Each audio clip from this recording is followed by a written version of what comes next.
Parks and Rec Commission on Tuesday, February 11th. If we can start with the pledge, Commissioner McCain, would you start us? Yes. Please stand. Ready? Begin. I pledge allegiance to the flag of the United States of America and to the republic for which it stands, one nation, under God, indivisible, with liberty and justice for all.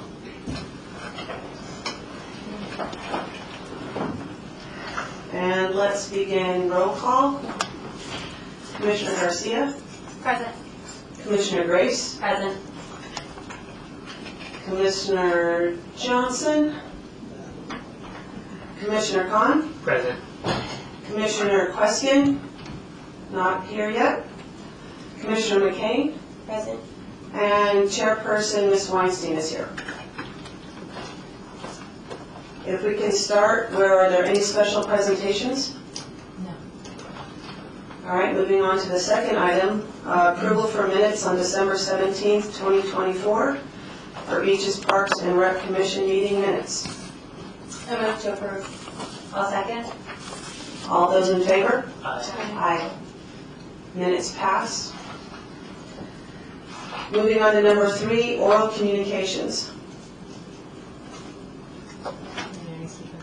Not for this. None. This is going to be a great meeting, people. All right, moving on to number 4, recreation activities update.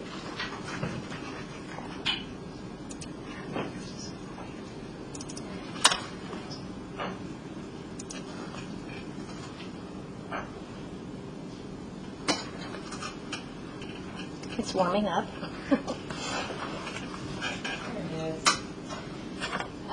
So for once, we haven't done an event in 2 months, so I don't have an update on what we were doing. But we are busy preparing for our 2025 event series. So I've got some upcoming dates, San Clemente Day being one of them. We celebrate the anniversary of San Clemente's incorporation on the last Saturday of every February. So this year that's February 22nd. And we will be doing a fishing derby as we've done since 2019. We'll be doing or 2018. It's a youth fishing derby, 9 a.m. to 11 a.m. And this is sponsored by Dana Wharf Fishing as well as the Department of Fish and Wildlife. They provide fishing poles, and we encourage everybody to sign up. It's very low cost to participate, and as always, if somebody cannot afford the participation fee, we offer scholarships through the Friends of San Clemente Foundation. Coinciding with that, after the fishing derby, we will be doing free recreation swim at the San Clemente Aquatic Center from 12 to 4 p.m. And then not on this, and I was going to share it in my update, but since we're on that date, we will be also hosting at the base of the pier at 10 a.m. We will be hosting a ribbon cutting for the bike rack area that's newly renovated. If you haven't had a chance to see it, it's a long and coming project that our partner in Pier Pride Foundation helped bring that to the finish line. So we're excited to finally unveil that space and cut the ribbon and get that to use. And then in March, we will have our annual Movie in the Park. We'll be playing Inside Out 2. That's going to be at Forster Ranch Park in the amphitheater area that's set up there. Completely free activity. Encourage all families and community members to come out. And then we will host, heading into April, before our next meeting, we'll have the Play School Extravaganza, which is 3 to 5-year-olds, a small spring event. If you've got toddlers who find the larger egg hunt event overwhelming, this is a great opportunity to get your kids involved. That's at Tierra Grande Park. And then on the 19th of February is our large Sensational Springtacular event, and that's at Vista Hermosa Sports Park. And you'll see information coming out about that in the next couple weeks. That's awesome. Any questions, comments? Okay, can we just make a note that Commissioner Queskin hasn't joined the meeting? So with number 5, we have old business, the review of the management study and maintenance services report. This was agendized by Commissioner Queskin with the support of Commissioner Khan and Commissioner McCain.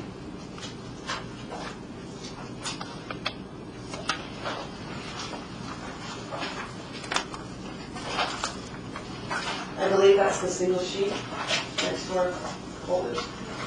So you have a couple things in your packet, and I will let, because this had no staff report included, you'll note that the packet does include a formal report regarding what's called the matrix study, the organizational study that was done several years ago in 2014 to look at the structure of the Beaches Parks and Recreation Department as well as the Public Works Department. So you have that for reference. The study itself is almost 150 pages, so that's not in this packet but is available online.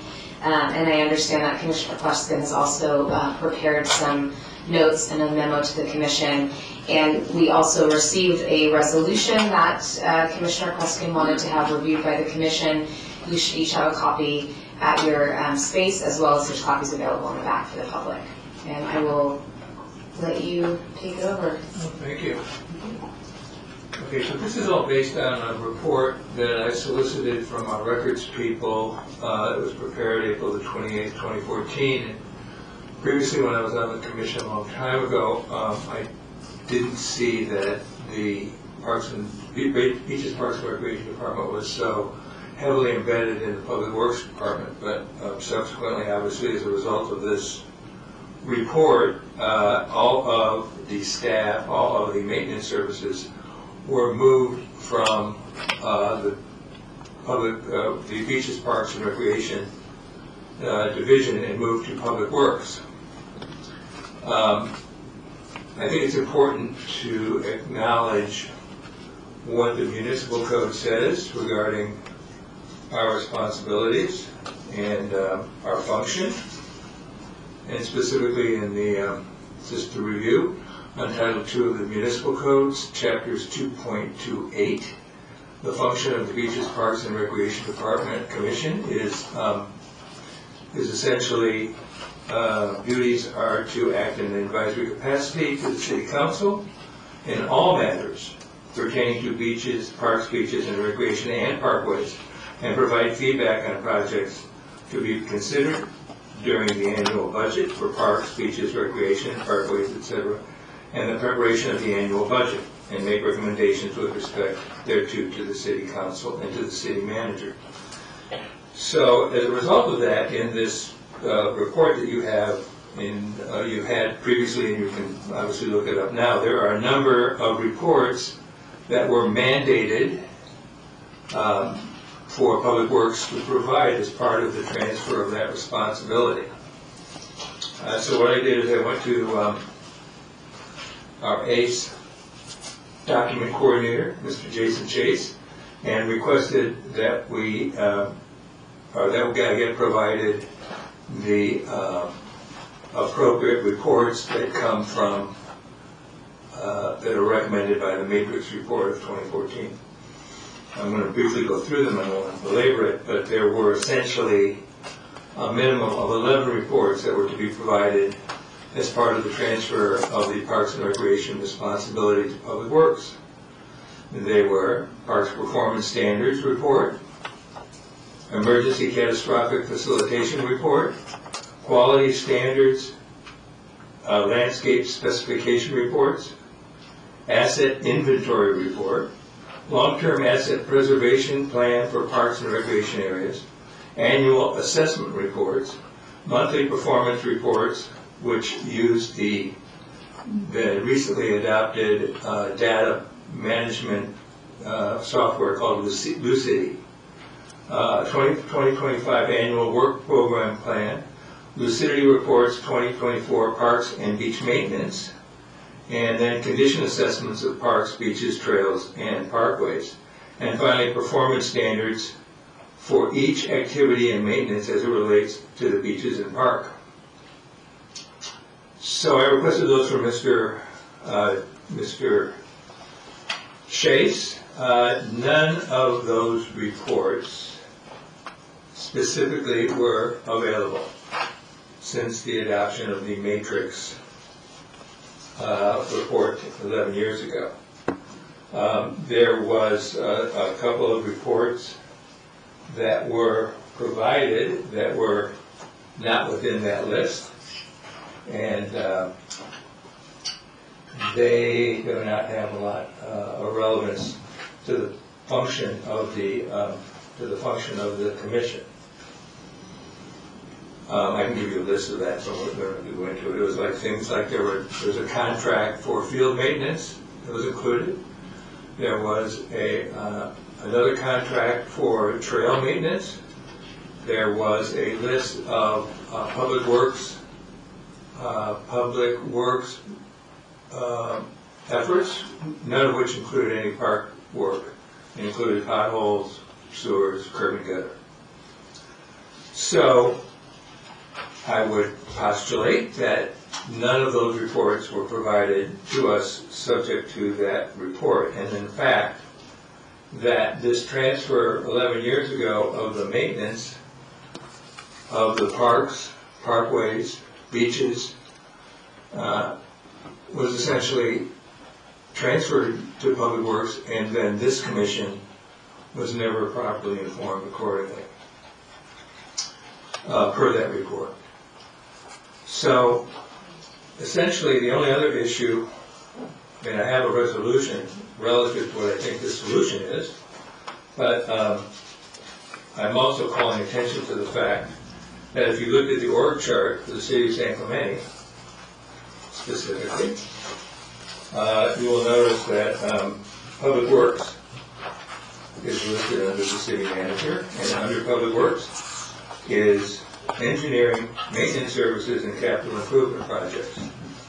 However, nowhere could I find any reference specifically to Parks and Recreation. So I think it's appropriate if I ask Samantha, my investigation in terms of these reports, did you get them and somehow Jason Chase didn't know about them, or we don't have a record of them, or what's the situation between our management of the Parks and Rec and Public Works is providing us with those reports? So I can't speak to what was done in 2014. That was before my time in this position. When I assumed this role as a recreation manager in 2016 or 17, we were meeting, my staff, we were meeting with the Public Works Maintenance Services Division on a monthly basis. And I came to understand that that was pretty routine after this implementation of the matrix study. Eventually those meetings were done away with because it felt like it became another meeting for staff to have to attend. And I can say with confidence that the relationship that my department has with maintenance services is very strong. We have an open line of communication. I can contact anybody on that staff at any point in the day and ask for a response and some kind of support, whatever that looks like. So from an efficiency standpoint, those monthly meetings just went away. The reporting of Lucity, I can't speak to that because I'm not involved in Lucity. I do know that the Maintenance Services Division uses another software for its inspections. Lucity tends to fall short in the level of detail that's needed when performing a parks inspection. So they use a different software company that allows photos to be uploaded. It's pretty fluid and it's just a better tracking for inspection reports. So I don't know what the request was formally for the PRA. If it was specific to Lucity, those reports wouldn't have shown up in the results of the PRA. Does that answer your question, Commissioner Gluskin? Well, it answers my question when the thing started, but technically it's been implemented for 11 years. We're in 2025. This thing was adopted April 28th, 2014. What I'm more interested in, which apparently never has happened, which you seem to indicate it didn't happen, was that the Beaches, Parks and Recreation Commission has a responsibility by municipal code to be involved and review all matters that pertain to beaches, parks, and recreation. And that specific report said, yeah, we'll move everything over to Public Works, but they need to provide us with the information so that we can represent the interests of the community, which makes sense. As I indicated with that list, I think we're responsible for the assets of the Beaches, Parks, and Recreation, which are like, what, $5.8 million? $6 million? So it's a $6 million enterprise that we technically are responsible to review and advise the city council. Well, if I've got a $6 million operation, I do need some information to do that correctly, and I have to just say that the possibilities of getting that from Public Works after 11 years doesn't appear to be suitable for the purposes of this commission. Now, once again, I mean, we've got in the 11 reports that were listed as being required by the Matrix Consulting report, I mean, they were pretty substantial reports. I mean, we could maybe get away with the quality standards and landscape specifications because those would be written into the contracts of the various vendors. I can understand that. But we definitely need an asset inventory report. I mean, even if it's essentially the same thing, we don't add any parts or whatever. Also, the monthly performance report was the whole idea behind the lucidity. I mean, in the report, I mean, what my fellow commissioners can look at, they're constantly talking about lucidity is going to solve all these problems, et cetera, et cetera. I mean, essentially, the idea was this lucidity software program was going to basically be like a policeman's computer in their trucks, and they were going to, when they got an order to do a maintenance or do any kind of a process, it was going to basically be recorded in lucidity, and then that would be basically recorded and be part and parcel of these reports, which of course we never got. My other question to Samantha is that it stipulates in the municipal code that we are responsible for reviewing the budget, but in the time that I've been on the commission recently, most of the budget has been sequestered underneath Public Works, even though it was matters that would get related to parks, recreation, beaches, etc. Why is that? So what this commission has reviewed, and you guys looked at it even last January, I guess whatever the last time, was the capital improvement project proposal, which has been standard for the commission to review even before the Matrix study was done. That report usually comes to the commission in December or January of every year, and staff prepare a list of what recommended projects are based on conditions of facilities, the parks, and those are prioritized based on the capital improvement program prioritization list. And really the top is it a safety concern? Is there a legal requirement? Is there funding? There's several factors that lead into what's prioritized in CIP. And then council has the ability then to also provide alternative projects that the commission might feel is important. But at the end of the day, all of those recommendations are then forwarded to the city council for approval. Is that what's... Well, CapEx is part and parcel of the budget process, absolutely. But there's other parts and parcel of the budget process, which is the variable expenses, the maintenance expenses, et cetera, which theoretically, or not theoretically, but practically, should be represented in some kind of a budget report that says, hey, we budgeted $400,000 to basically maintain the playing fields over the course of the year, and we spent $200,000 or we spent $500,000. I mean, there's got to be a running total so that we know and they know, where we may need to be more efficient and where we may need to add more budget. And in some places, maybe we can transfer that budget the following year to a different budget account. So the CapEx thing is, just one small part and parcel. There is also that thing that you and I talked about, the long-term, what is it called, the long-term? There's another report that is done relative to all of the long-term... Financial plan? No, not the financial plan. It's called the, I'm sorry, I apologize for not remembering the name. It's a strategic implementation measures. Strategic implementation measures, right. Which is a derivative of the general plan. Right. It's come. Now, that would appear to me to be something that, again, specifically to beaches, parks, and recreation, should be something at least the commission should get from our friends over at Public Works. I mean, it's pretty important. It's a strategic plan going forward in compliance with the general plan. So the SIPs historically have been something that are considered under staff review and then ultimately go to council. SIPs and the general plan are all managed within the community development department, and they are the managers, if you will, of how that's rolled out to the city council. In my tenure in this role, I haven't seen those come before the commission.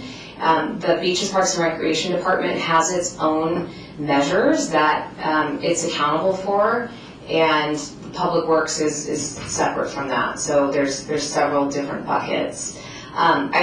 I'll say that I am happy to provide maintenance reports to the commission if that's the want. If you want budget overviews, I'm happy to provide those on an ongoing basis. If that helps, you just need to tell me what you're looking for, and I can get those reports and include them in the agenda going forward. I do have a question. The budget that Commissioner Preston is talking about, does that also include contractors?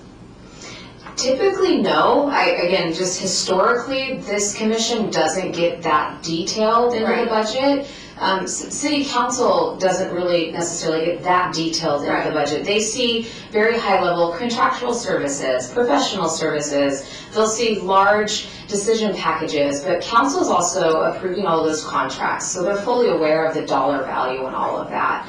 And if there is an overage, then council's the one that's going to have to go and amend their contract or do whatever needs to happen to make sure that the level of service continues.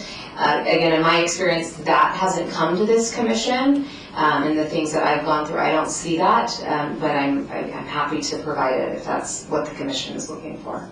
And again, we're just to provide advice to the city council. We're not here for the decision-making process. Correct. You can always provide a recommendation to council and we can forward that along. So in the organizational chart, actually right under city council, it does say commissions and committees. It just doesn't name us by our specific committee. So we are mentioned in the organizational chart. Correct. Right. The municipal code is very specific about what that advisory capacity is. It's all matters pertaining to parks, recreation, and parkways. And specifically it says regarding budgets.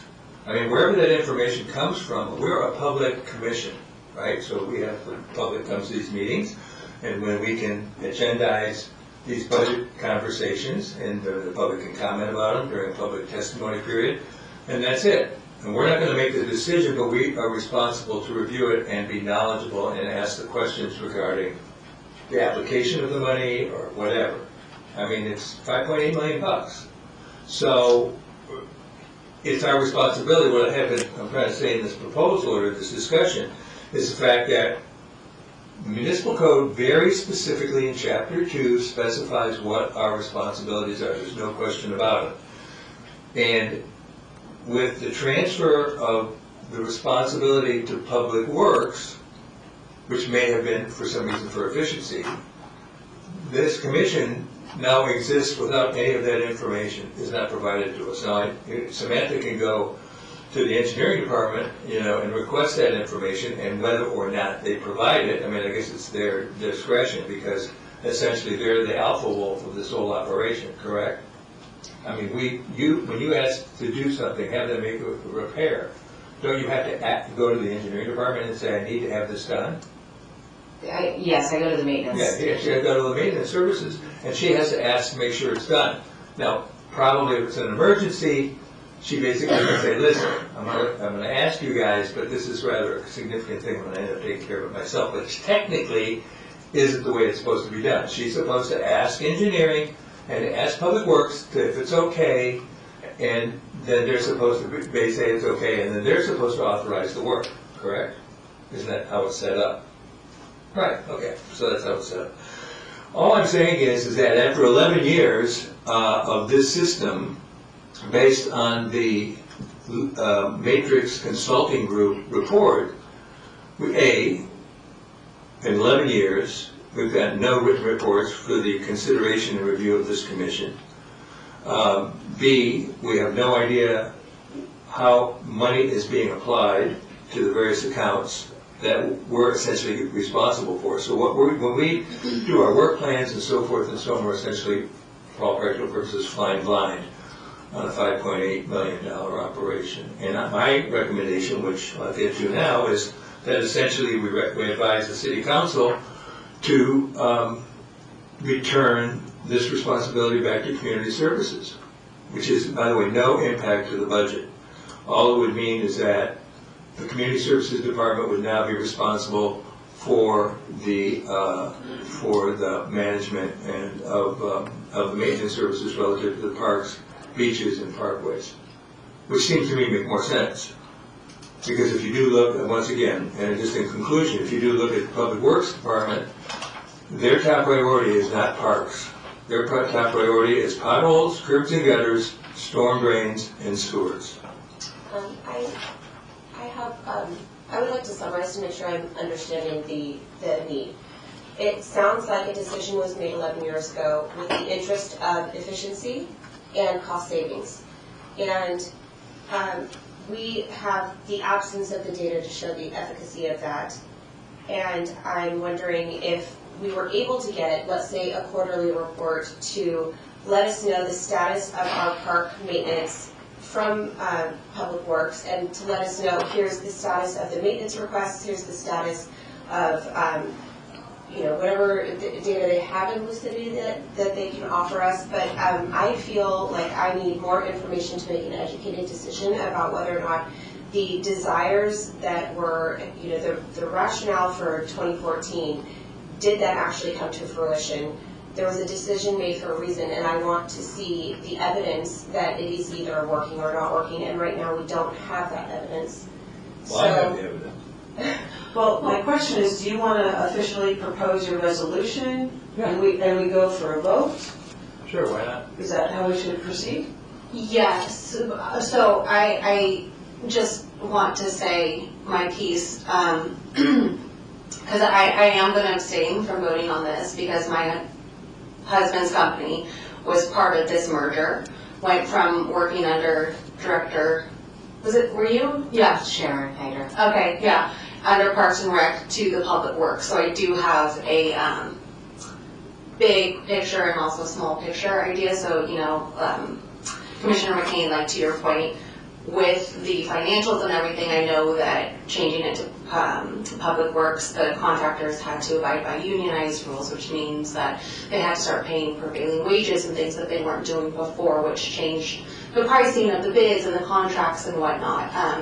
So I would be, Commissioner Questing, you're saying that there's no financial difference. I would be really interested to see kind of like what 2014 looked like compared to now, because also too, changing it to the Public Works, with contractors had to start going out to bid, which is something that they did not have to do before as well. So it really changed a lot. And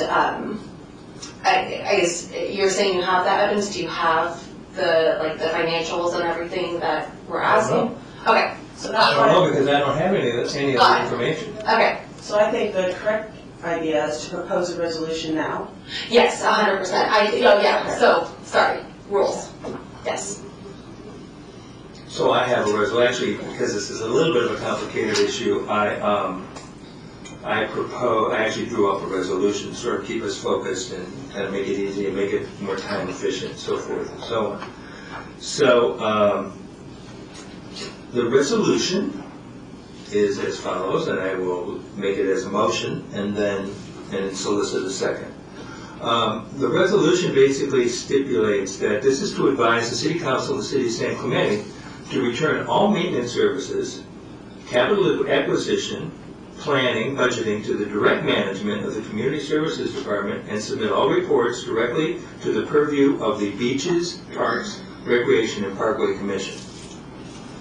Whereas the Beaches, Parks, and Recreation Commission is determined to function per the City Code, Title 2, Chapter 20, 2.28.0202 in an advisory capacity to the City Council in all matters pertaining to parks, beaches, recreation, and parkways, on projects to be considered during the annual budget for parks, beaches, recreation, and parkways, during the preparation of the annual budget, and make recommendations to the City Council and City Manager. That's our job. Not just CapEx. Whereas the management study of maintenance services prepared by Matrix Consulting Group, dated April 28, 2014, was moved and seconded to direct the city manager to implement the proposed changes and direct staff to provide periodic updates on the status and implementation of the maintenance of the reorganized maintenance services for beaches, parks, recreations, and parkways. This was adopted in a regular meeting of May 2014. I think it was the 25th. I have the 65th in my thing, but it was May of 2014. Finally, whereas there is no record of the required reports to Beaches, Parks, and Recreation Commission per the Matrix Consulting Report for the past 11 years, or its implementation consistent with the requirements of the Municipal Code, Title 2, Chapter 2, Section blah, blah, blah. And I included in my report an Exhibit A, which was dated 12/16, which basically was my document request to Mr. Chase. And finally, whereas there is no record of any required reports to Beaches, Parks, and Recreation per the Matrix Consulting Report for the past 11 years, or its implementation consistent with the requirements of the Municipal Code, basically, therefore, it be resolved that the Beaches, Parks, and Recreation Commission hereby advises the City Council to return, including but not limited to all staff, equipment for maintenance services, budget, capital X, contract management, to the direct supervision of the Community Services Director by no later than Q4 of fiscal year 2025. And I would solicit a motion of that resolution. I make the motion. I'm sorry. I move this resolution. Is there a second? I'll second that. Can I make a substitute motion? Yep, now's the time to make a substitute motion. I would like to make a substitute motion to request a data report comparing the 2014 data to the current data from the Public Works Commission, outlining the goals that were written in 2014 and the progress therein. Is there a second to the amended? Can I second again? Sure. Yeah, I'll second that. So now we'll take a vote on the adopted amendment. Well, I'd like to have at least one comment regarding the adopted amendment. I do appreciate what Elisa is saying, but if you read the report in 2014 and you read what was provided by our document department, it's I hate to use this word, it's self-evident that nothing in the report actually happened. So I guess we could go revisit it again. I mean, I guess that's what you're suggesting. But the fact of the matter is that there's a report that says do this, do this, do this. I'll give you an example. This lucidity situation. They don't use it. It is part and parcel of the entire Matrix report that this lucidity was going to be the end-all and be-all of managing all of our basically our maintenance of all of our assets. So we can ask for the usage data for that platform. They didn't use it. They quit using it. So, Commissioner Question, are we able to take a vote on the adopted amendment? I think you're so if you are amending, are you amending Commissioner? It's a substitute. So you're voting on the substitute motion. Is there any other discussion on the substitute motion? No. Okay, then you can call for the vote on the substitute. Call for the vote. Abstain. Commissioner Grace? Aye. No. No. We're putting in a substitute, right? Yes. No. Yes. So 4 noes, 1 abstention, and 2 yeses. If I did the math right. So that motion fails, so now you'll vote on the original motion. Okay, we have a second to that. So now Yes, I you can go back to the have a vote. motion by Commissioner Queskin and a second by Commissioner Khan. Abstain. Discussion. No, we already had a discussion. So we're voting. Yeah, I abstain. No. No. No. Yes. No.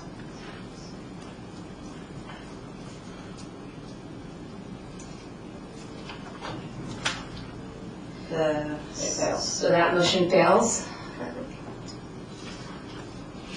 Are we able now to move on to new business? So new business is the consideration to replace municipal pier top rail material. There's a report by Beaches Parks and Rec Director Wiley. Okay, good evening, Commissioners. I'm Samantha Wiley, Beaches Parks and Recreation Director. In front of you this evening is, we'd like the Commission to review an opportunity that's come forward in working with Pure Pride. Many of you are aware of Pure Pride's work with the city. They are a city partner, and they do tremendous work in supporting the city's efforts to maintain and keep the pier in good working order. One of the things that's come up several times over the many years of the pier conversation is the top railing of the pier. Debbie, if you can bring that slide up. And so this has been, Pure Pride's heard a lot about this. It's something they hear often from their stakeholders, as the city also often receives phone calls as well. The pier railing was been painted several times. Public Works Maintenance has tried a number of different paint types, including marine grade paint. They've tried paint that they put on Navy ships, and nothing has withstood the test of the Pacific Ocean air. So in acknowledging that and trying to continue to provide really the best looking public space we can, Pure Pride's done work with staff to find a solution, and that solution is a composite railing type. So right now, you can go to the next slide. You'll see this is current conditions. These were taken this past weekend, and these railings were painted at the end of August of 2024. So you can see the wear and tear happens quickly. And it's a variety of things. Yes, it's the salt air, it's all of those, the marine environment, but also it's a heavily used fishing pier, which is wonderful. That's the intent of it, but that doesn't come without a lot of excessive wear and tear. So this proposal before the Commission, the staff seeking a recommendation or guidance or any kind of comments on this project. The proposal is to replace only the blue portion, so that top railing, with a composite material. And I know Pure Pride is here, and I believe they have samples as well, so you can see what we're talking about. If you've ever been to the picnic tables in the Talega Park system, so Talega Park, Tierra Grande, Liberty, all of those picnic tables are a composite material. It's going to last much longer, and it's not going to weather like you're seeing here. If you can go to the next slide, Debbie. This is an example of the Cayucas Pier in San Luis Obispo County. You can see it is a wooden pier. It's very similar to our pier, and that top, the top railing is the same composite material. They installed this a number of years ago, and it's proven to be a really effective material and lasts for the long haul. This is not currently a budgeted project, but it would be something if the Commission's interested and provides a recommendation to go forward. Staff would work with Pure Pride to take the project to City Council to get approval, and then we would further understand the funding element as well. Pure Pride has also offered to be a funding partner in this project. As they typically do, they're great at meeting us somewhere for the funding. It's estimated the materials are $37,000 or so, $40,000 in materials, and the install is about the same price. And that would be in removal and installation as well. So we're looking at about an $80,000 project, which is expected to last several years, as opposed to us having to go out and repaint regularly.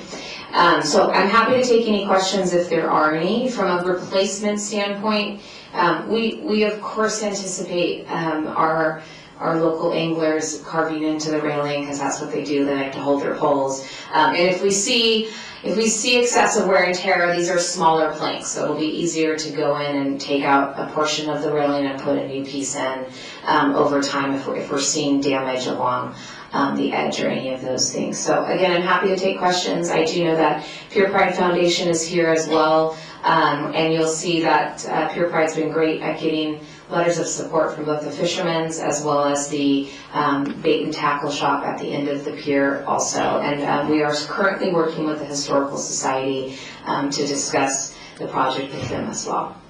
Thank you. I was wondering about the birds and cleaning it. Yeah, if it's super easy to wipe down. It probably easier to clean than wood to some regard, because it's a pretty smooth surface that is easily wiped.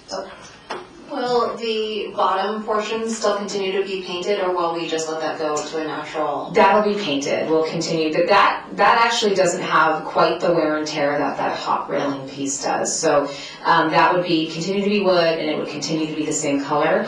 And this material for the top would be the same blue color as well. So they're going to be able to match the existing color, which I think is a really important piece for our pier, to see that blue color. Do you guys want to see what the composite looks like? We'll bring it up. It's pretty Here's cool. the side, and there's the cover. Here, I'm gonna, these can meet halfway. That's the size of it, And that's the color. and this is the color. It's pretty close. Yeah. I have a second question.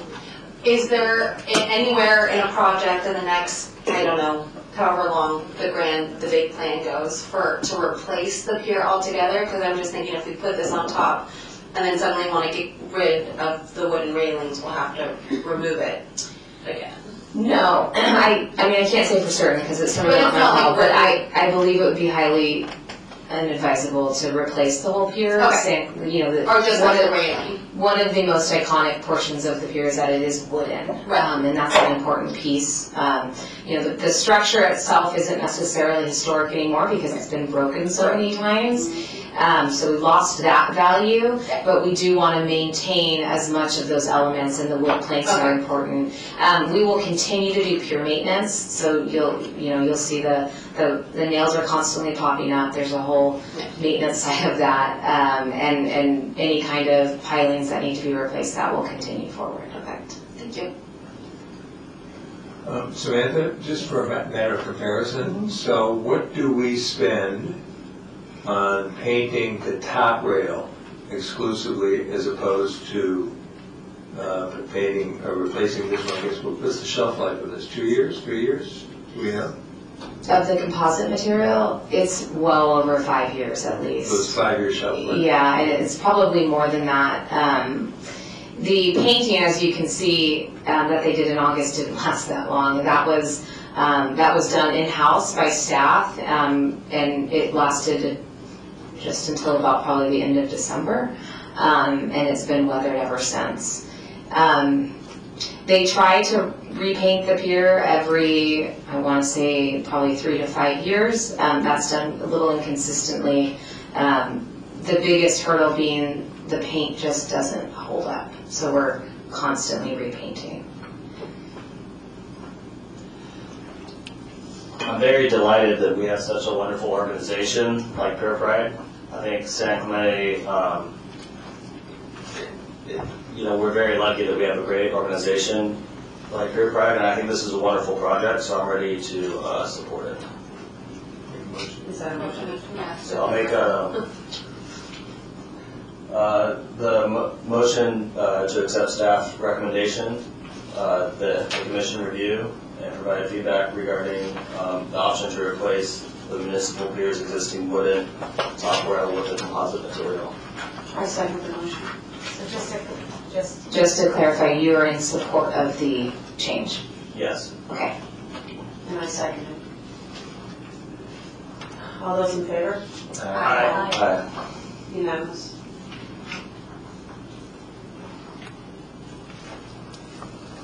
Moving on to 6B, consideration of review for policy 702-4 entitled Maxburg Plaza Park Usage. And we have some speakers tonight, starting with Miss Amanda. I can't pronounce your last name no matter how hard I try. It's okay, Jason Merrill. Yes, good evening. My name is Amanda Quintanilla. I'm a San Clemente resident of over 50 years. Maxburg Park has been a historic neighborhood park and it should remain as such. I certainly remember walking through Pat Nixon's Rose Garden as a child. Today the park remains as a neighborhood park with plans for a fountain restoration project through CPG grants. And I'm glad to say that Laura Daly applied for that. I'm glad here because as a longtime San Clemente resident, I spearheaded safety measures or safety, parking concerns also, along with a family member, my attorney, and I work collaboratively with past and former council members, city managers, current managers, Adam Atamian, and previous community development directors to help with maintaining a safe environment along Maxburg Park and to avoid people going on to Las Palmas school grounds. And I worked with the district with former trustee Amy Hanachek, Patricia Holloway, Deputy Superintendent Park Hampton. This also was addressed with 3 police captains, Captain McMahon, Hart, Benfield, and Chief Captain Christian. So those safety matters were addressed, and it's taken 5 years to resolve, and I'm glad it's just a routine maintenance and vigilance of that. I support the current policy and as it identifies the activities, events, sound concerns, procedures of events, guidelines with limited, low organized or pickup sports activities, such as small groups of 20 or less. And I have to note that today, walked around, there was yoga classes that are there on a routine basis. People bring their volleyball court nets to play volleyball. There was a group of gentlemen aging from children to 60 or 70 years old, and they play chess. It's a very family-oriented park where people walk around. They have their babies there. They have been able to play play in the playground. But as far as any kind of organized sports, I definitely do not support that. There is a softball league through the San Clemente Girls Softball Club that range from 4 to 14. AYSO ranges from 10 to 19 years of age, and that could be done elsewhere. And this is a neighborhood park, and it should remain as such. I think the policy should remain as such. It was well written, and we really shouldn't be reinventing the wheel. Thank you so much. Thank you. Our next speaker, Louise Spinelli.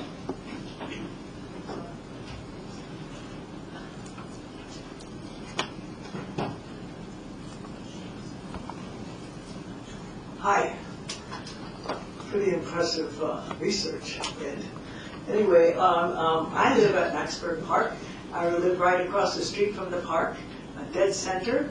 And I want to say that after we had an incident, a shooting, about 3 years ago or so, we had organized within 3 days and had a big neighborhood watch meeting that we haven't had in a long time over at St. Clement's Church. And I would like to do that again. First of all, I agree with everything that Amanda has said. She's been an activist, as everybody knows, phenomenal activist, and when all these things happen, she's like boots on the ground, totally. And I'd like to say there's some issues. First of all, you notice in the mission statement of the city, maintaining a safe, healthy atmosphere in which to live, work, and play, guiding development to ensure responsible growth while preserving and enhancing our village character, unique environment, and natural amenities. I would like to see this park be a beautiful city park. In the 70s, I was here before the 70s, they refurbished it, and I have to say that it doesn't really make a lot of sense. It's not really, it could be so much better.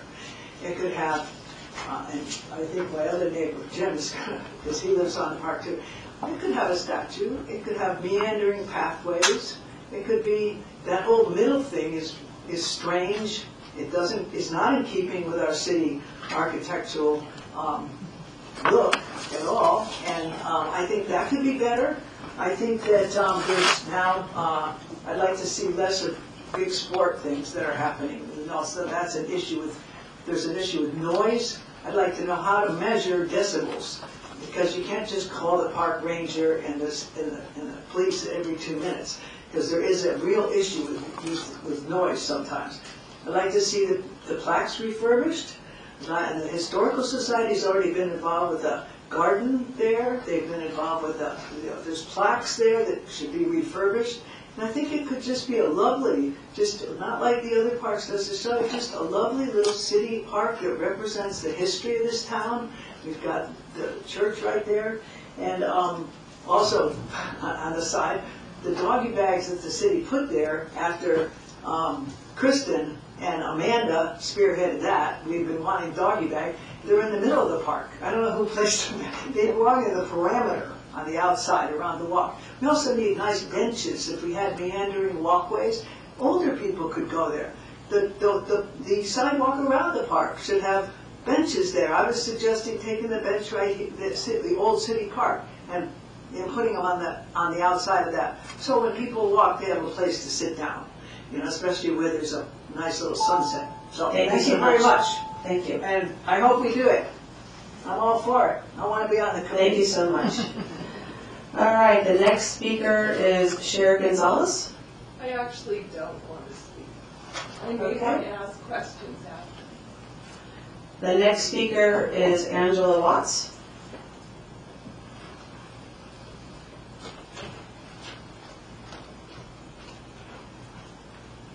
Hi everyone, thanks for having us here tonight. I wasn't planning on speaking, but just wanted to say I'm a mom at Las Palmas. I live around the corner. The reason why I'm here was to hear about,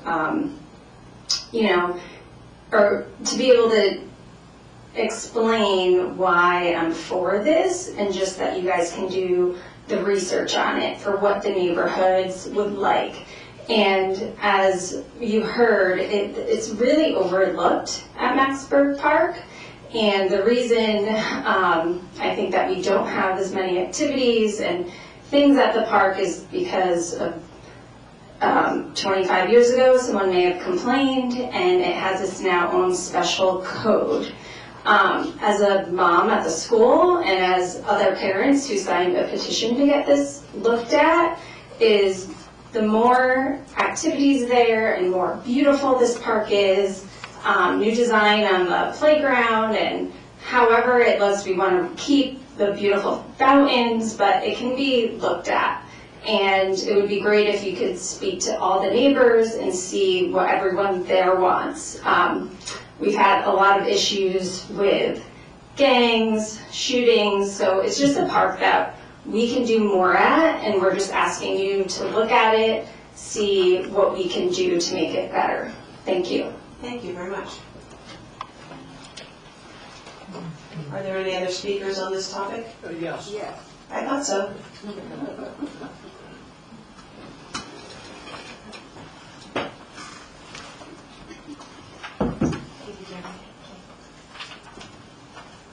I'm going to take a wild guess, but thank you, Ms. Susan.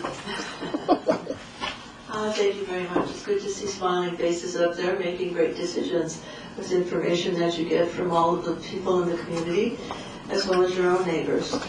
I happen to live pretty close to the Maxburg Park. I also happen to be one person who walked across that park 20 minutes before somebody got shot in the head. That was just 3 years ago. So I come from both angles of this. I have dealt with all kinds of students on parks, and my own children as well, with all kinds of activities in the many, many parks that we have in San Clemente that are equipped to have materials like baseball games and basketball games and soccer games, etc. The park that we're talking about, Maxburg Park, is truly a neighborhood park. It does not have the design nor the space to do literally formal sports. I can see people playing badminton. We see them playing soccer lightly. We see dads and moms throwing balls to their kids, croquet. We see the yoga mats. We see all kinds of things like this. And it's a quiet, lovely, peaceful piece of land. One side is for children's playground, and it's wonderful to hear that laughter.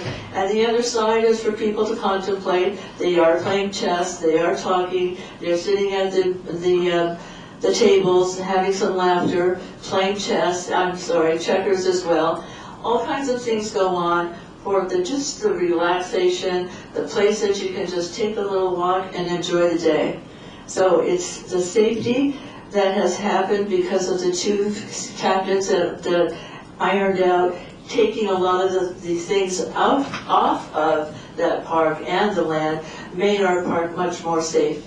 So keep this, my biggest thing is public safety for our families, our children, etc. So please consider all of these things before you make your decision. Thank you.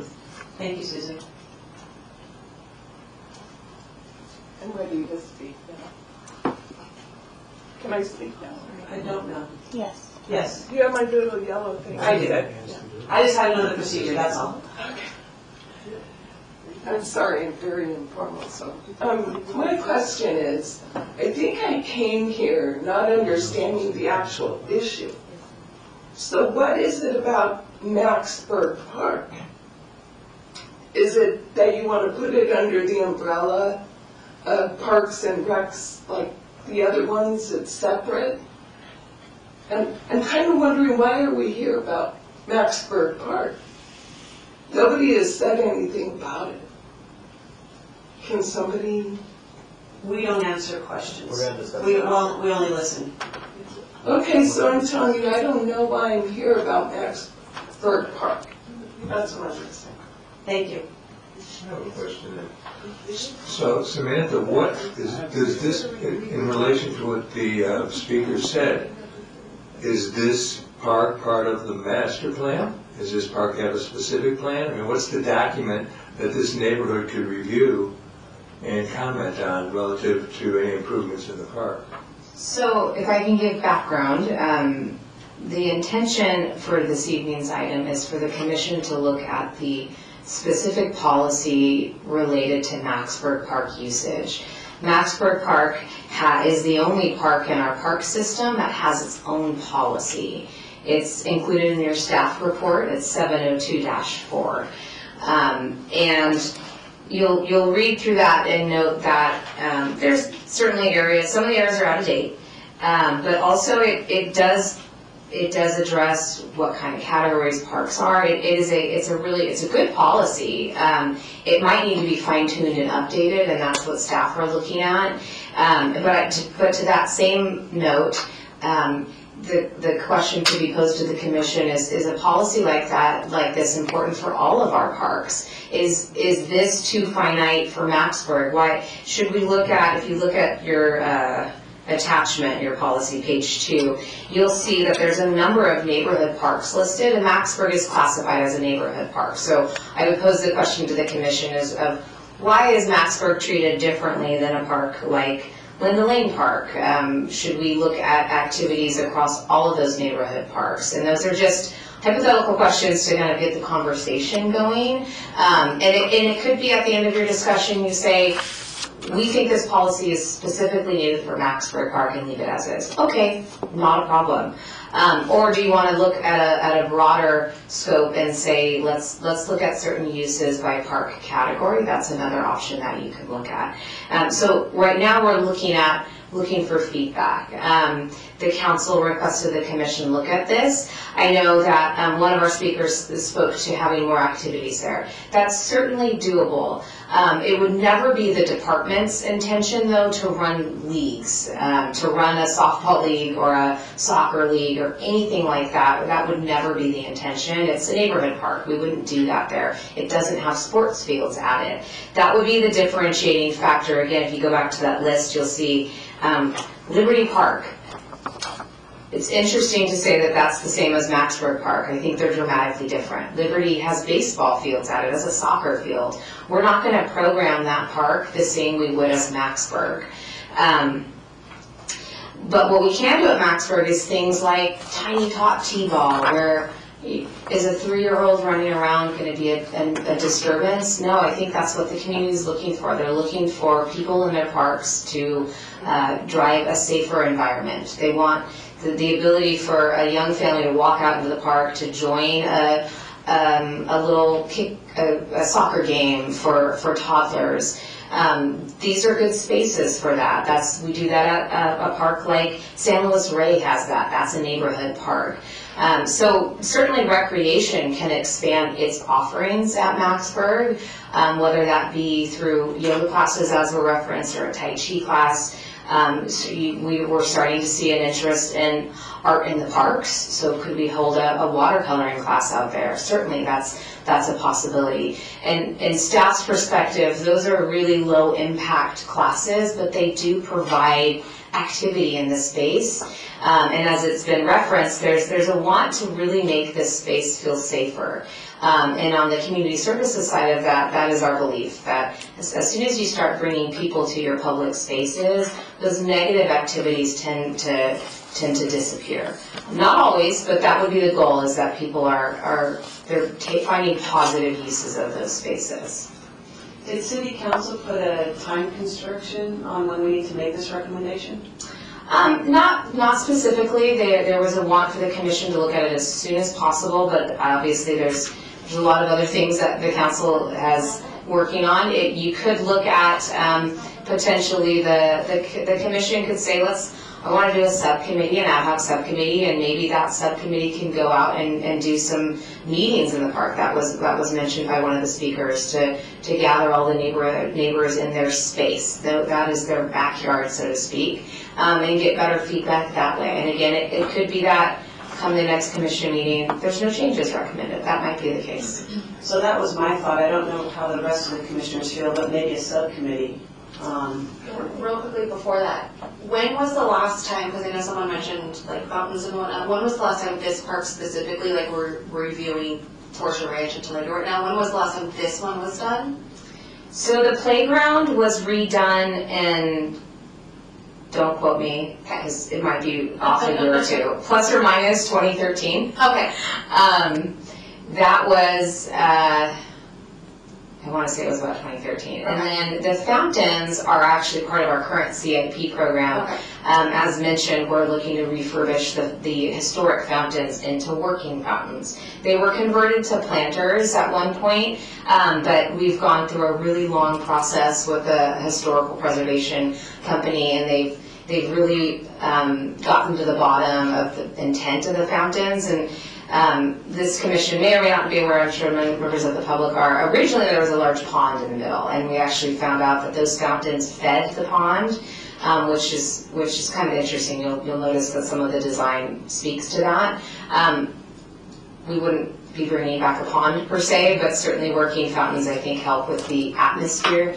Benches are a great idea. All of those things though could be brought up, and maybe again it's not a change to the policy, but it's recommendations on how to better utilize the space with different amenities. So there is currently, like, at least the fountains are part of the CIP. That's correct. There's nothing else part of the CIP at this time for Maxburg, and we're not looking at a site-specific plan update either. Okay, perfect. But after the shootings, they did remove a lot of shrubberies and things like that. Okay. But I just think it is a different park. Yes. I'm not saying which way it goes. Certainly. It is more historical. Yes. I don't think we can make an immediate decision tonight. No. I would rather see if commissioners are willing to form a subcommittee and look into it. Exactly. So, I have a question too before we, what type of flexibility, knowing that we could categorize our parks, but knowing that Maxburg is really unique in its situation, could we have it in a category but then also have an exception for it so there's more flexibility for the unique space?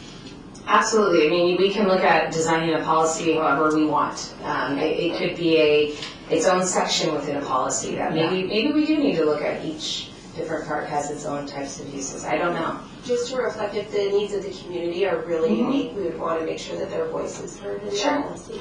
and that's how a subcommittee, I think, would be easier if the subcommittee can meet with the community, bring the information back and present it to us, Yes. is my recommendation. Yes.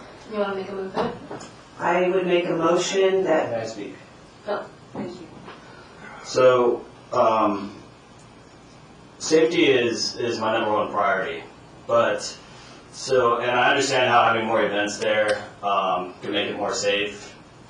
However, I believe that California is finally starting to wake up to the woke agenda, and, we're starting to be against crime again. So I think with this new presidential administration and different laws that came in, I think crime will go down.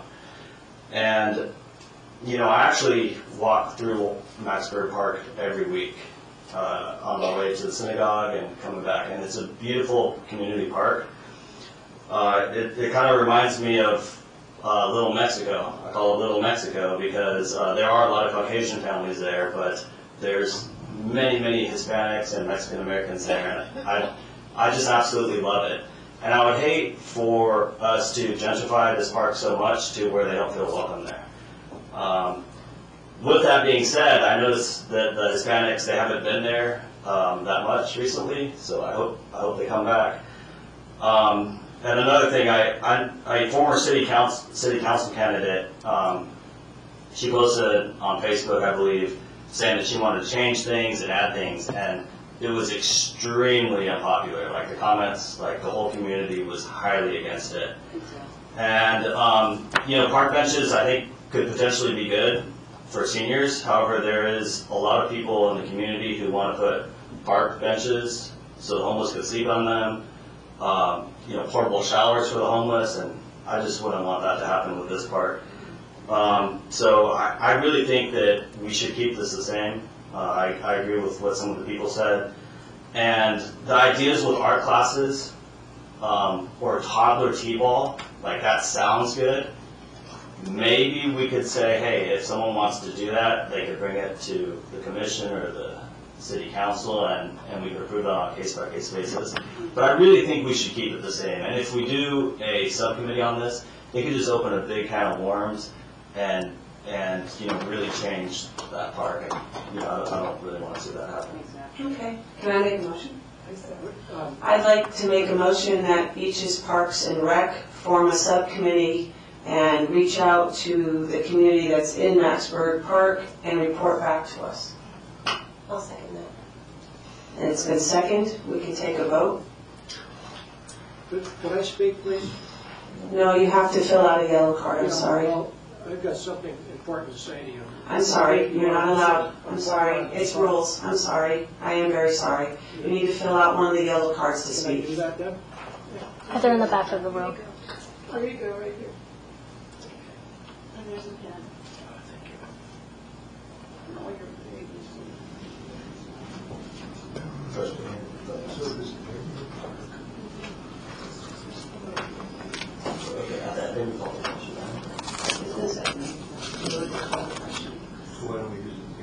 Director Wiley, we had a motion and a second. Do I go to vote or do I Well, wait if for? we have a speaker coming up, you can just come forward and fill the speaker card out later. Thank you. Yes.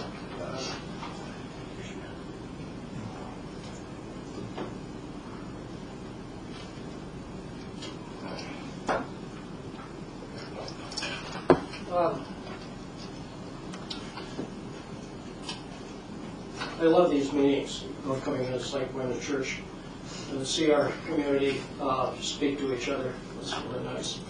I'm Jim Gattaker. I've lived at Maxburg Plaza Park since 1972. We have been associated with the park since 1968, and I really have a lot of background. One of the things that is missing here is why we've had problems at that park. The gang, and you need to, I have a report here that I can give you. The San Clemente gang, which is called Barrio Chica San Clemente, Google it, you'll be shocked. They claimed that park. These gangs, when they claim a space, they never give it up. So it's a constant fight against keeping these people out of here.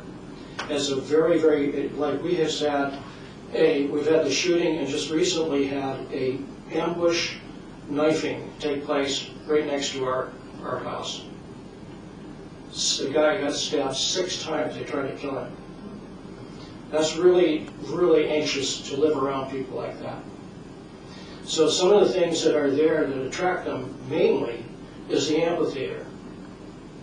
Why is there an amphitheater in front of residential homes? It's outrageous.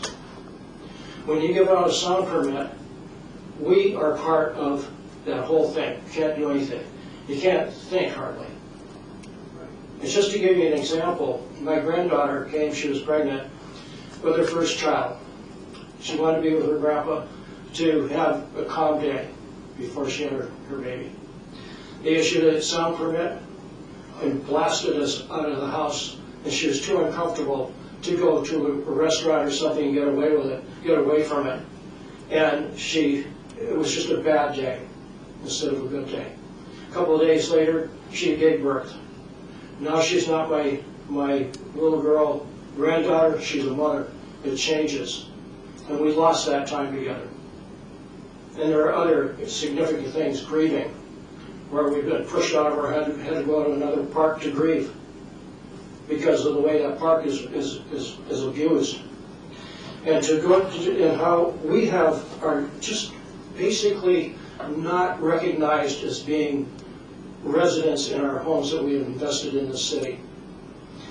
I got the notice that this is happening today about Maxburg Plaza Park at this meeting.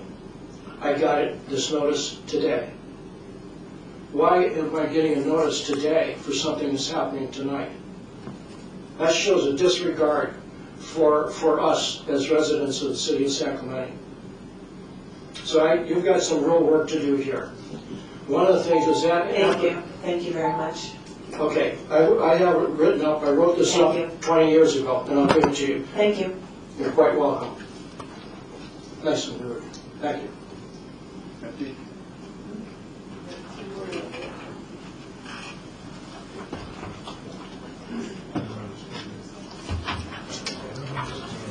My name's Nolan Harris. I'm a resident right around the park. I don't live right on the park. I live 2 houses up from there on Aragon. I have so for 22 years.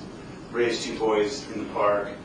And the only reason I'm speaking tonight is I want to make sure that everyone doesn't think that the park is doom and gloom like the last speaker. There's a lot of positive things happening in the park, and it's a wonderful spot. I had plenty of good pickup soccer games there. There's tons of great parties and things that happen there. So I think we have to treat Maxburg Park as not a gang haven. It's a very safe place. Sure, there are gangs in San Clemente, but there are also, more so, wholesome families that are trying to have quinceañeras, maybe weddings, what have you, in the park. It is totally different than any other park I've gone to because there is no other venue that you can rent for, what's it, $50 an hour to have 100 people and set up a tent and put a barbecue out and cook tacos and have a very, much more budget-friendly wedding or quinceañera, whatever it might be. So I don't think that happens at other parks. I totally could be wrong. I don't know if you guys rent spaces out at other parks or how that works, but I think Maxburg, yes, it's had its issues over the 22 years I've been there. A couple of issues, but I think for the most part it's positive, family-friendly place. And I would definitely want you guys, if you're going to make any changes, to get feedback not from people that look like me, but people that actually use the park as families. So that's all. Thank you. So I'll go. Can you? Wait, we have maybe one more. I just need you to bring it up.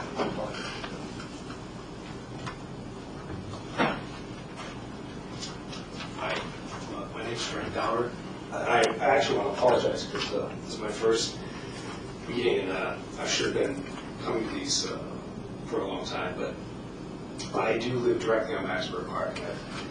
I've lived there since 2001, and I do first want to reiterate that I received my notice in the mail yesterday, and I am all for a subcommittee only because I think that this committee or whoever does need to speak directly with the residences on the park and even around the park, like the last gentleman.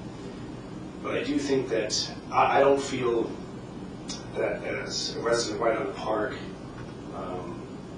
we've been presented with different options or asked the questions about how we feel about the park.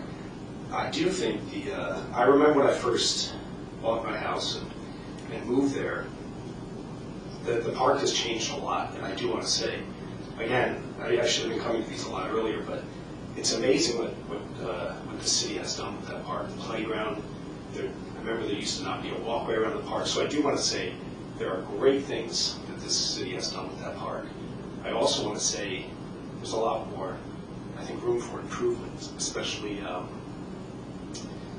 my concern is late at night. Sometimes I work late, I come home, I park. Sometimes I have to park in the street if my wife comes home before me. She gets the driveway, and, there's a lot of kids, and granted, I drank when I was a kid, right? But it seems like there's a lot of times where there's things going on in the park that might not be legal. I don't know if there's a curfew on the park. If it's 10 o'clock, I don't know. I should be more educated about that. But whatever there is, I think that if it's at all a possibility to have a little bit more, eyes from the police, perhaps making a round, going around the park every hour or half an hour. I don't know. Maybe that's already happening, but it doesn't seem to be happening as frequently as maybe it should, in my opinion. Anyway, I just want to thank you. Thank you. Any other speakers before we go back to the motion? I would just like to say something. So I'm a proud North Beach resident. I live down the street from Maxburg Park. I own a home there with my fiance, and I hear all of your concerns. And I think a subcommittee is the right move here to deliberately administer Maxburg Park and the North Beach area. So I hope this commission will form a subcommittee, and I look forward to working with all of you to chart the best course forward. So I'll go back to I made a motion for a subcommittee. We had a second. Now we'll take it to vote. Was it just for the subcommittee? Just, that was it? To have a subcommittee to review specifically. Right, okay, aye. Aye. Aye. Aye. No. No. Aye. It passes with 5 yeses and 2 noes. Could I now ask who would like to serve on the subcommittee? Who would like to serve on the subcommittee? Commissioner Khan, do I have at least one other person? I'll do it. Good. We have 2 commissioners willing to serve on the subcommittee. We'll be able to talk to staff as well. I mean, residents. Is that all we need to do for that particular agenda item? Okay. Thank you. Okay, moving on to 6C, the consideration of sponsorship banner program for youth sports partners. We have a report by Recreation Supervisor Julia Petit. Good evening. I'm Julia Pettit. I'm the Recreation Supervisor for Beachfront Recreation Department. I specifically oversee the programs, special events, and sports leagues in the community.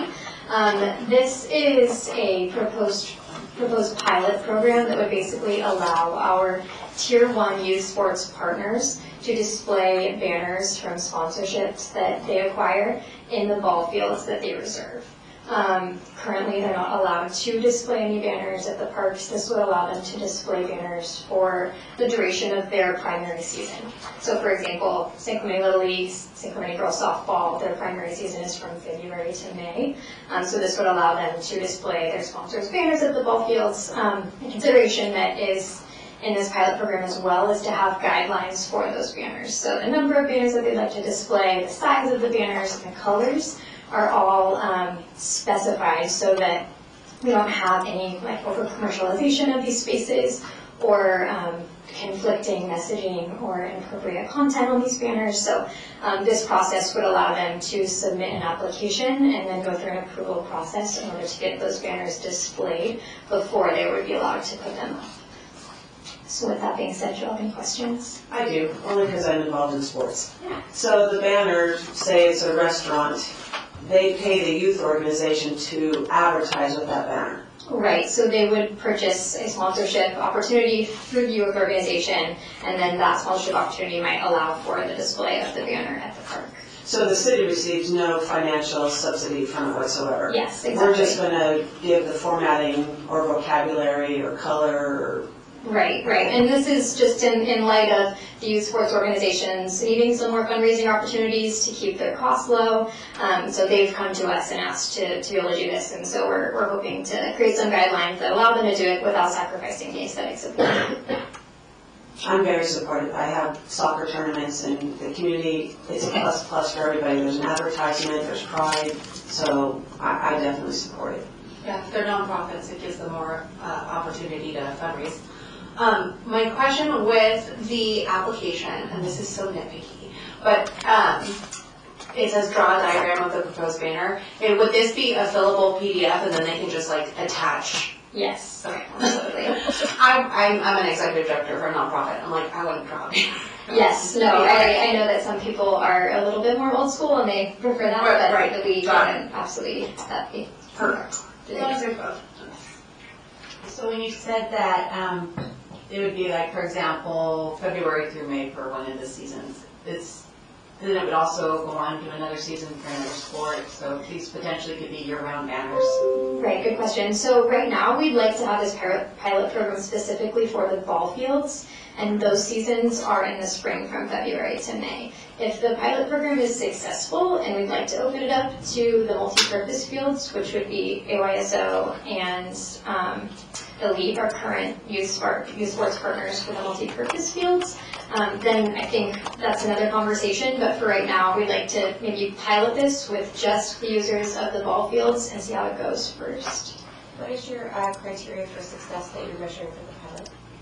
So I think that we'd be curious about how the community receives the aesthetic look of having banners up at the parks for the season, and maybe how the ease of youth sports partners and being able to acquire these sponsorships, and are we going to get sports partners looking to have 10 sponsored banners up, or are we going to look more like 3 or 4 banners up? So I think that we're kind of curious about maybe the volume of what that looks like, and then moving forward be able to decide if we want to put a cap on the number of banners they're allowed to have, if we want to expand this program and maybe we'd like to have more or something. So I think we just kind of want to put it out and see how that goes before implementing something long term. Is the cost savings to the families a part of your success criteria as well? Yes, so I don't know exactly how we would be able to evaluate that. I think that the sports partners have come to us saying that their costs are going up, and this is something that they would like to implement in order to keep their costs low. And I think it's more that maintaining their league fees right now and still being able to purchase new equipment and the things that are costing them more money. So that being said, it's a part of our partnership policy that these organizations have to provide youth sports at a low cost, and they, I believe, have to have some sort of opportunity for scholarships for families as well. So this is specifically for these youth sports partners are providing sports to 90% of San Clemente residents is what their rosters have to be compiled of. So I'm not saying this is what they're going to do, but the organization I'm involved with for nonprofit, we have a weekend tournament, and we sell the banners, standard size, name, $150. But we put it specifically to go to scholarships for children within the program. That's how we do it. I'm not saying that's how they're going to do it, but we do that specifically so they know where the sponsorship's going. It's not just going to us, the organization. It is going to a scholarship. That's what I was just kind of wondering, is this furthering the community and the children that are participating? That's a good question, and we can look at that if we have to have specific guidelines for the nonprofits that they are operating their own nonprofit. So this is specifically something that we're allowing them to do, but right now we don't have any, I guess. You're allowing the advertisement, right? And you're submitting the sizes and requirements, but you're not restricting how the funds are used. Exactly. Thank you. I think this is a great pilot program. However, I also believe that the city should get like a commission for it. It's very valuable real estate. Is it possible that the city could get like 10% of the sponsorship? But then that still increases. The whole idea is that it keeps the cost low for these partnerships, these tier 1 partnerships, and having to pay commission for the city would probably still increase, to do exactly what they're trying not to do, increase the cost. Well, I think, if they were to get 80% of it, 75% of it, that's a lot better than 0. Even 90%.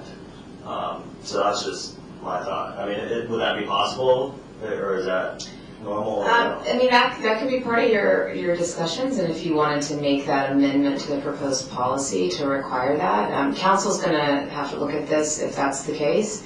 I will say that these partner groups are, everything I hear from them is they don't want to keep paying fees. And right, wrong, or indifferent, they get a massive subsidy on their field rental discounts as it is, but they feel like they are constantly paying for field usage fees. So this was supposed to offset that. And I'll interject, again, from my experience, it's usually the orthodontist, the real estate agents, maybe the restaurant or family. It's not a lot of signs, it's not a lot of banners, and it is to go back to the nonprofit. Yeah, I'm totally for it, but like the current contract doesn't include that, so I feel like if they're asking for more, you gotta pay a little more.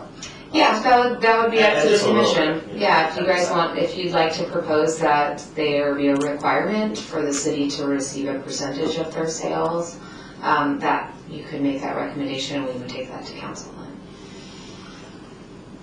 Also, for the fields, with the signage, I know it would probably be dependent on which field it is, but is that signage shown outside of the field, like San Clemente High School, for example? Yes, that is kind of the look, but maybe a smaller sign. Yeah, but I mean, would it be visible to the people on the street, or is this visible to just the ballpark itself? You know what I'm saying? The idea is to have it be just the ballpark itself. Usually on our ball fields, there's an outfield fence, for example, at Vista Hermosa. So the idea is to have the banners on the outfield fence, so when you're watching the game, that you're looking at the banner, but it shouldn't be on the outside of the fences, visible to the street when you're driving by Vista Hermosa. It should be primarily on that fence facing where the crowd Or are at. advertisement for the participants and the teams versus the community. Right. And that's what's kind of specified on our guidelines too, exactly where those banners are allowed to be displayed and where they're not allowed to be displayed. Which may kind of be a little wonky with what Dor said. I understand what you're saying about the city getting some sort of revenue for it, but it really isn't advertising to the city. It's kind of just advertising to the players and their.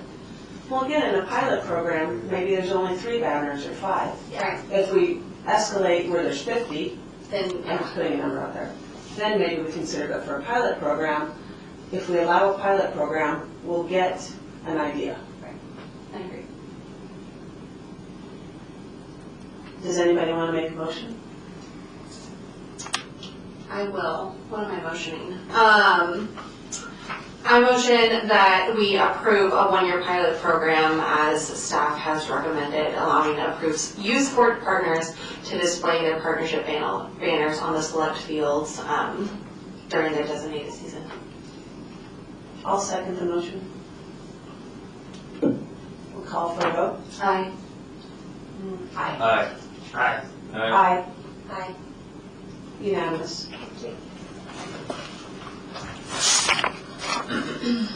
And moving on to number 7, communications, beaches, parks, and recreation director report. Thank you, Chair. I just have a couple of announcements. One of them being, we have a new council appointee that happened in December when they switched over. So our new council appointee for this commission is Council Mayor Pro Tem N. Meyer. He's assigned to the Beaches, Parks, and Recreation Commission. What does that mean? Does he attend? Excellent question. No. Really, the goal of these appointees, every commission and committee has a council member assigned to them, and the intention is that the council member assigned is going to be apprised of what the commissioner committee is doing. And really, the relationship exists mostly with the chair. So at the end of this meeting, the goal would be the chair or myself would kind of compile, like, here's the action items from the commission meeting, and then the council member might choose to update the council as a whole at their next meeting. Another opportunity, if there's an item that one commissioner wants more insight into, you as a commissioner could choose to schedule time with that council appointee. Really anything outside of the work plan the commission shouldn't be looking at.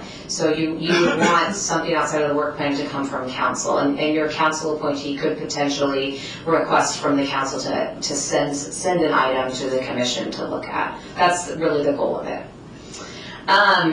I also want to announce that we are very excited to do a groundbreaking ceremony for the pump track coming soon.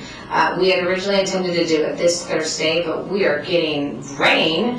Of course, we plan an event, we get rain. So we've moved the date to Wednesday, February 19th. Next week, it's at 1 p.m. I do encourage and invite all of the commissioners to be present. Really intended to be a short ceremony, but acknowledge that this is a big moment for San Clemente. It's a big moment for our funding partners in Shimano and the Friends Foundation as well. So we would love to have all of you there if you're able to. It is at the pump track site, which is the current Baron Von Willer Dog Park site. And we expect to break ground shortly thereafter, potentially as soon as Thursday or Friday of next week.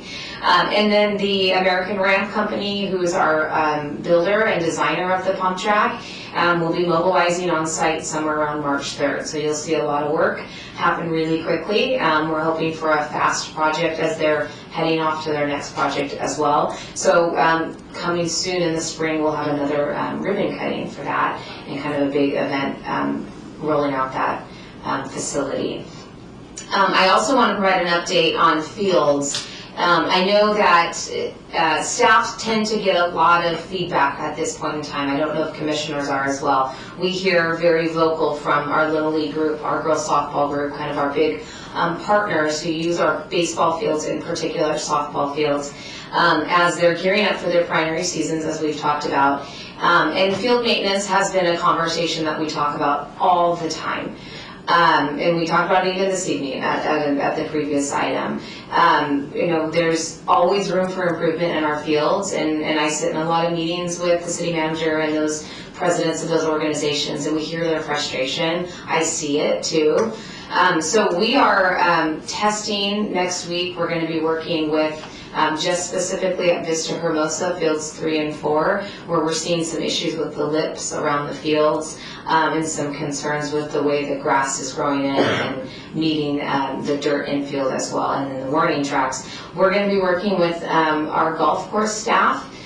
We have an incredible agronomist on staff, and he maintains a beautiful golf course. If you golf, you'll know we have a really spectacular golf course, considering San Clemente soil does us no service in growing good grass. So we're excited to bring Jordan Gilmore in to help us look at those two fields in particular, and if we can find some kind of winning match, we'll look to see what we can do at our other fields as well.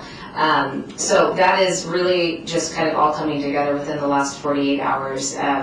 Nothing official at this point, but I do want to share with the commission that staff see it and we hear it. It doesn't fall on deaf ears. We're doing our best to address it. Some of the things we're constrained within contracts, but we try to come up with solutions wherever we can. And that is the end of my report. Thank you. I have a question. Yes. What's our budget for making those fields playable? Because currently they're not playable. I would argue that. The city would never put fields in an open play position if they're not playable. So I can't speak to the budget. That's a maintenance question. Who determines if they're playable? Under what condition? Any condition. Who determines if a specifically the ball fields, which I'm very familiar with, determines if they're playable or not? I'll give you an example. Vista Bahia, I haven't been there in about 3 weeks, but it's not playable. So our fields are walked daily. We have park inspectors that look at all of that, as well as we have two different contractors. We have contractors that do the infield, we have contractors that do the outfield. And the maintenance staff who are inspecting those parks are going to make that determination. Well, it might make a note to have them check the third baseline where the turf is about 1.5 inches higher than the skin infield, which would mean that anybody who puts down a bunt or any kind of infield hit, it's not going to go in the infield. I'm happy to have them look at that.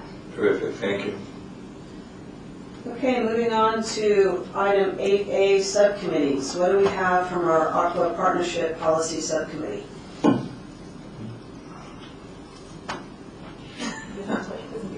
The committee did meet.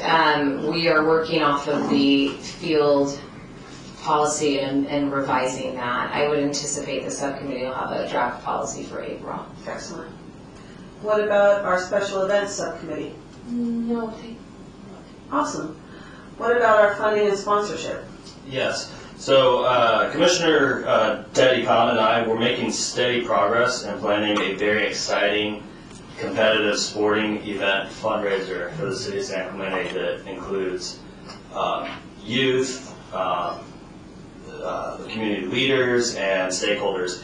It is taking a little bit of time to bring all the community stakeholders on board, but we are making progress, and we're very excited to hopefully announce our final plan within the next meeting. Good. Moving on to 8B, Fair Pride Foundation. Yeah, a lot's been going on since the last meeting, but we, again, I don't know if you guys have been down and see the bike racks down at the pier, but that's going to be exciting. Ribbon cutting on February 22nd. On the 18th, we'll be presenting a check to the city for the for our portion of what we pledged for the racks. There will be the pier entrance update, the Pier Pride's meeting with some of the key stakeholders, which would be like the County of Orange, OCTA, and the city for that project. And the timetable is, the goal is to have it designed by the calendar year end. There's the drainage repair project for the underpass. I understand the pump needs to be replaced, so that's kind of a big project as well. I wanted to point out that Pier Pride won the Orange County Chapter American Planning Association's award. Nice. And that was for transforming public spaces, which was kind of cool because it's never been given to a community organization. So that was the first time that they got that, and that was really cool to see.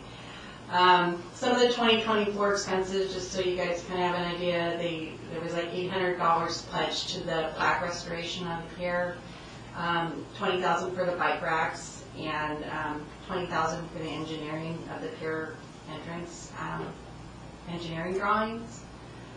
The composite railing, we know about that. I think that'll be a big, I think that'll be a huge improvement for the pier. And one of the things is, we have to remember reasons to preserve and love our pier. If we look at the Ocean Beach, Imperial Beach Pier, it's like completely gone due to neglect, and that's going to cost them like $100 million to replace that pier. So we want to keep what we can.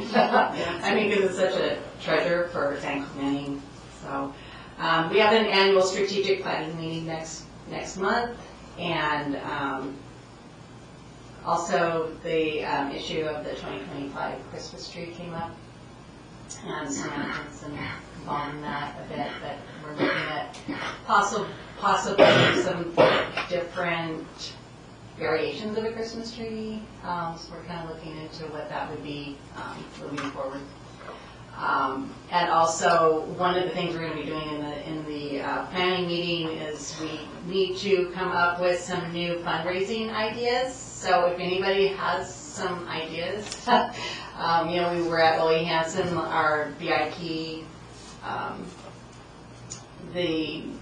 the one that we had over, I think it was October, November, we raised about $50,000 for that, but things are changing at Lily Hansen because 24 Carats will no longer be our main vendor there.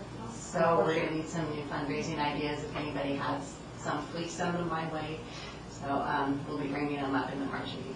So that, isn't the venue still going to be available to use? Well, Hansen will, but 24 Carats is a big part of it. They sponsored it, or they don't, they can't cater it for us, yeah. So we won't have that, so we're going to need to come up with some more innovative ideas. And the only thing I can think of is that buy a tile or decorate a tile kind of thing, like they have at Beatty Beach and Dana Point. Yeah. Or schools on North Beach. So email me if you have ideas, because I would love to present something that's crazy, whatever, crazy ideas, anything you think of. We do have city city-owned properties available to us to use. It's just the catering and everything that's going to be different. Are you wanting to do like a big, like a silent auction type thing, or an event, like a dinner like you did have? Yes, I think the idea here is that that's getting a little old. Okay. And some people were looking for some new ideas. So, because it's a fun event, but, it's kind of the same faces and same people. Casa Romantica did a fundraising poker event. Well, I that did was it. brought up. I know. So, yeah, so those are great ideas, but if you think of any, I'll mark those down, I like the tile idea, and then, if you present it, anything big, small, or if you'd like to help, let us know. Thank you. Thanks. Any proposed agenda items? I have a proposed item. It's quite urgent, and it has to do with protecting public health in our outdoor spaces and protecting against disease vectors. I went mountain biking 3 times last week, and each time I had a tick on me. I had 5 ticks total. One of them I sent the tick in because it was embedded in my skin to the Tick Research Lab of Pennsylvania, and it was ID'd as a female western blackleg tick, which carries Lyme disease and a bunch of other really scary, insidious diseases. And if they don't kill you, will make you wish you were dead. I mean, I cannot understate how horrific some of these diseases can be. We're lucky.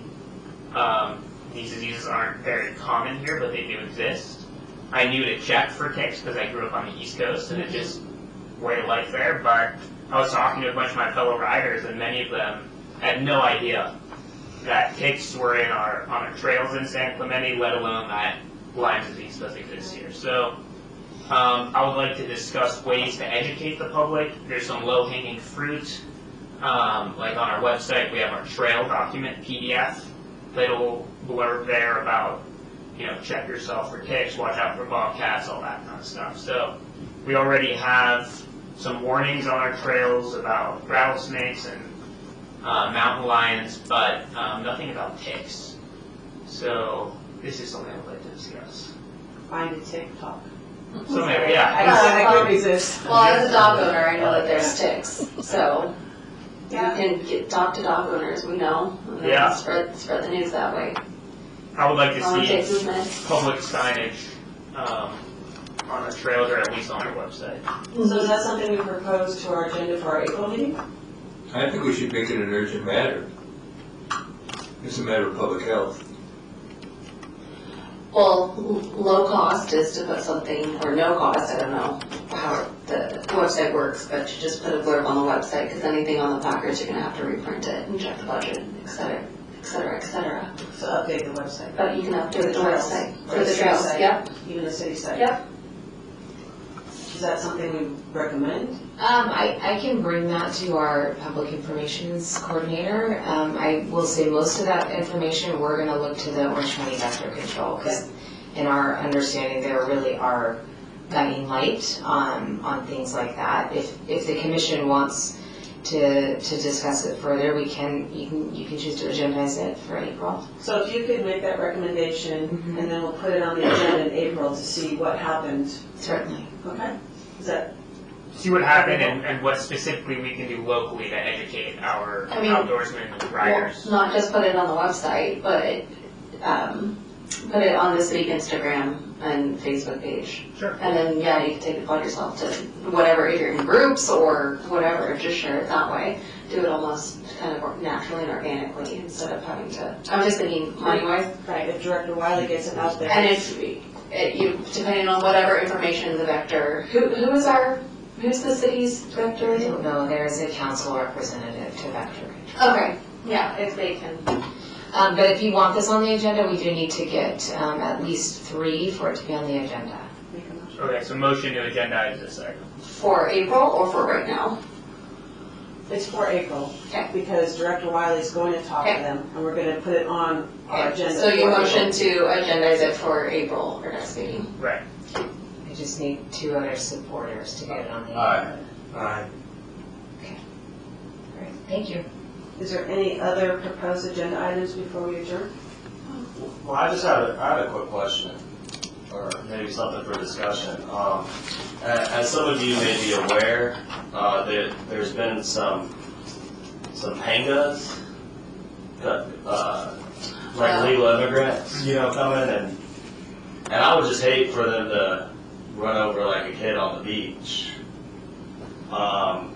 Didn't the city council talk about that at the meeting? Yeah, did they put They're installing. the phone number on the website though? Did they approve that? No, council did discuss it, I don't think the commission needs to go further. There's nothing for us, we can't. There's nothing, that's not in our purview. No. If council's already talked about it, and I'm assuming the CSD is involved, especially because they are installing the cameras, I don't think that there's anything with. It actually gets even more legally complicated. Immigration gets involved. It's. Yeah. Well, I was wondering if it would be a good idea for us to put like Border Patrol or ICE's That's not us. phone number on the beach trail, so people, if they see the panga coming in, they can call. Those all need to come from council. I would discuss things with your council members if that's the case. But that's just not on the purview of the commission. Okay. Yeah, because it's a safety issue. So. Good. Do I have a motion to adjourn to the next meeting on April 8th, 2025 at 6 p.m. at City Council Hall? I motion to adjourn the meeting until April 8th, 2025 at 6 p.m. here in City Hall. Anybody want to second that motion? Second. All right, all those in favor? Aye. Well done. See everybody for Easter.